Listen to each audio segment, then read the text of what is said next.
They say curiosity kills the cat, but arrogance, that's what destroys people. And that's exactly what happened the day an HOA Karen decided she had the right to cut my lock, stroll into my driveway, and try to snatch my Jeep. What she didn't know was that this wasn't just any Jeep. This Jeep belonged to a police task force, rigged, equipped, and wired for missions she couldn't even imagine. She thought she was dealing with a stubborn neighbor. In reality, she had just picked a fight with law enforcement itself. It started like this. I came home late one evening, the sky painted with shades of burnt orange, the sound of cicadas buzzing in the background. My Jeep sat in the driveway, locked and secured, like always.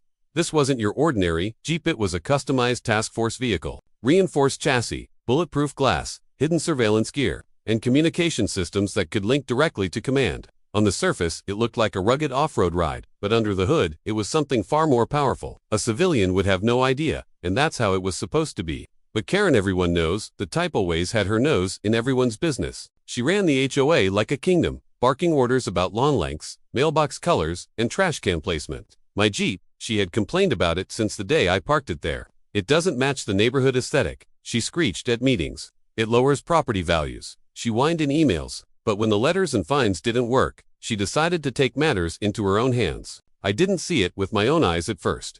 The footage came later, from the Jeep's own cameras. Yes, hidden cameras. Karen showed up in broad daylight, bolt cutters in hand, strutting like she owned the block. She crouched at the lock, grunted, and snapped it open, tossing the heavy chain aside. Then, with the confidence of someone who thought she was untouchable, she climbed into the driver's seat. The audacity was almost impressive if it weren't so dangerous. What she didn't realize was that the Jeep was armed with a security system designed by the task force itself. The moment she cut that lock, silent alarms triggered. Not the kind you hear from car alarms, no. This system sent live signals straight to the police database. Her every move was being recorded from multiple angles, and the second she sat in the driver's seat, biometric scanners flagged her as unauthorized. In that instant, Karen wasn't just an HOA president with a superiority complex. She was a suspect. I was still at work when the first call came through. A fellow officer's voice, steady but sharp. Your Jeep's been compromised.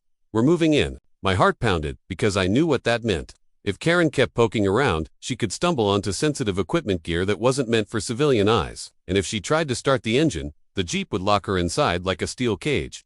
By the time I arrived back in the neighborhood, the scene was chaos.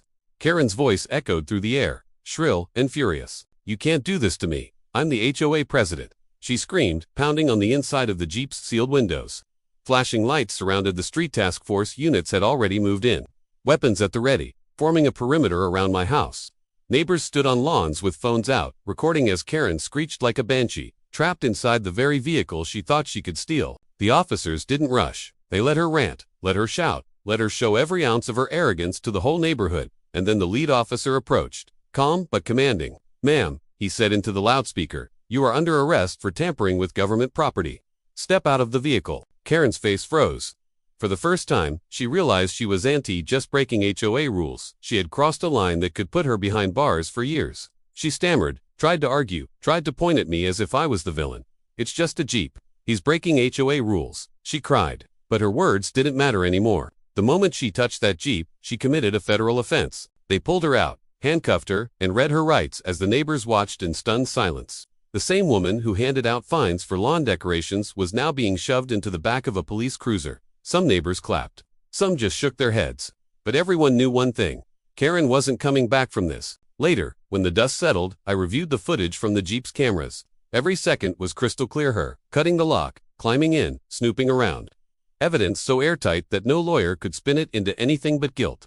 The case didn't drag. Within weeks, charges were filed. Trespassing, property damage, and tampering with government equipment. Word spread fast, not just through the neighborhood, but across the entire city. Karen had always built her power on fear and bullying neighbors, threatening lawsuits, and hiding behind HOA bylaws. But power built on fear is fragile.